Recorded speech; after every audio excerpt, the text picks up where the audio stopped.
আপনার কি মনে হয় আমি কি করছি? আপনি বলবেন আমি প্রদীপ জ্বালাচ্ছি,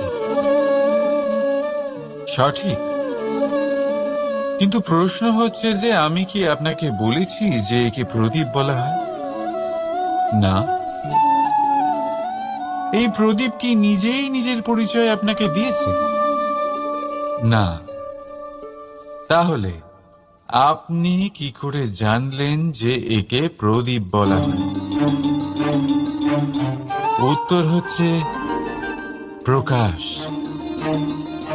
যে স্বয়ং জ্বলে অন্ধকারের মধ্যে সংসারকে পথ দেখায়, সেটাই প্রদীপ, যা নিরাশার